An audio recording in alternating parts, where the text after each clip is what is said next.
So nandito na lods, dumating na yung order natin na action cam. Yan, unbox na natin kung hindi ba tayo na legit ba to, hindi ba tayo na scam nito.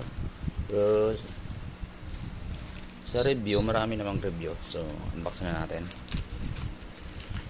Action cam, affordable na lang to, so nakuha lang natin siya na 2.2. Regular price nito is 2.8 yata, kulang 2.9. So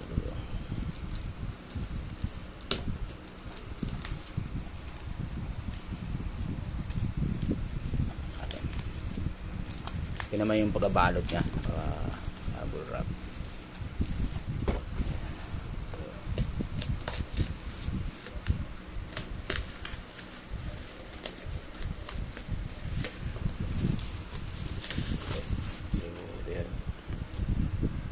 Supremo. Ayan. Dito. Ayan. Supremo Action Cam. Supremo Air 5K Action Camera. Okay. So, yung ano niya, first remote control, 2 batteries for extra backup. So, may ibang features na box, 2 batteries. So, okay naman. Buo pa namin karton, di naman yupi, sakto lang. So natin, so suyado pa siya.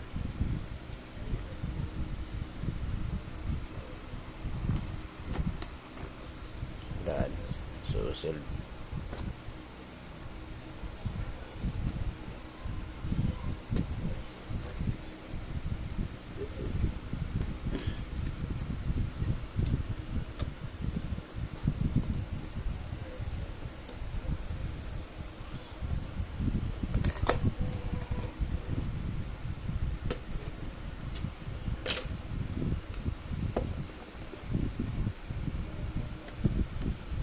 Hirap naman buksan nito mga lodi.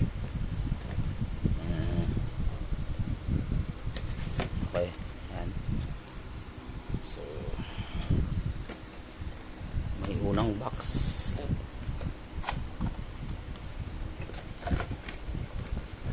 Hawakan na. Okay. Ito. So may isa pa sa loob. Ayan, wala na. Ito ba rin dalawa? Box siya. So ito na, buksan natin ito isa. Primo.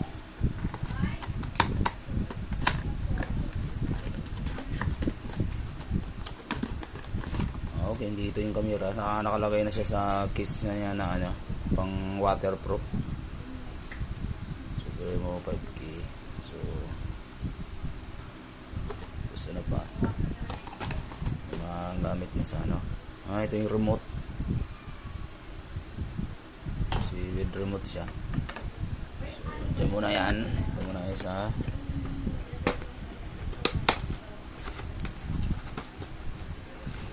So dito yung mga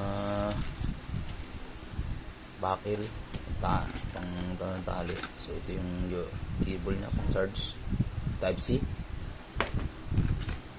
Ito yung mga gamit niya sa mga mount, saan mo gusto i-mount, helmet. Tapos ito, alam ko ito sa ano, ito pang motor, handlebar, pwede sa bike, pwede sa motor.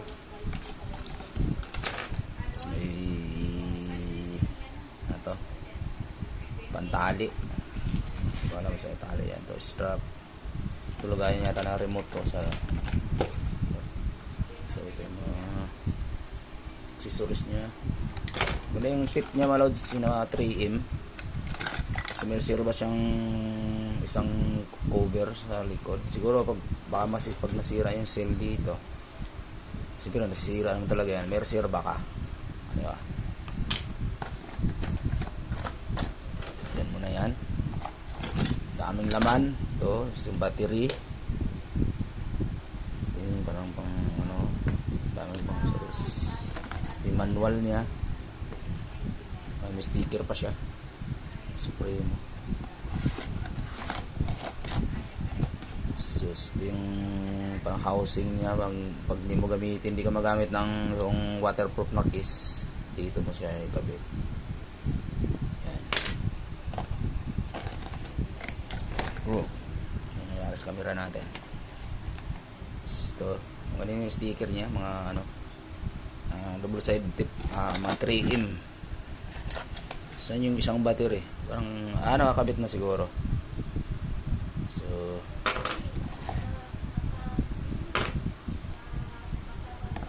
yun lang yung laman. Yan dami. Yan yung lahat yan. Ayun yung mga accessories niya. So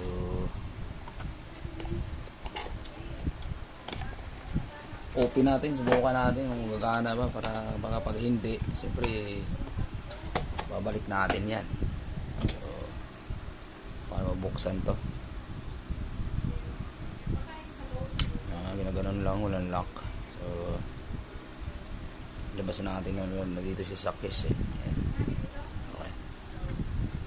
So yan, labas natin. So, may mga plastic pa siya, so hindi mo na tanggalin. On muna natin kung magana ba to. So yung bang power ito. May hindi gumagana to.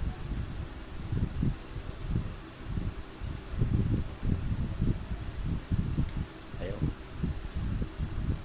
Baka may walang laman yung battery o ano ba. Check natin. Lubat siguro to o ano ba. Meron naman battery.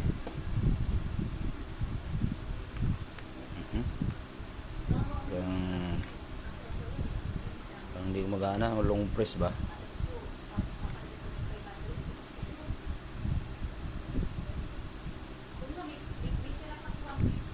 Ayaw. Ano yun? Lubat siguro? Apa? Ayun, dito pala sa kabila yung power, yung aim, yung mode pala. Mali pala yung pindot natin. Okay, kumana. So ayos. Ano natin to, check natin yung, so ngayon unboxing muna tayo. Yan, gumagana naman siya. So mukhang maganda naman, malinaw. So i-review naman natin to, yung subok natin sa yung stability, sa kung stable ba talaga ang video nito. So ngayon ito lang muna mga lods, ano natin. So sunod naman yung iano natin yung actual na maggamitin natin siya kung maganda ba siya.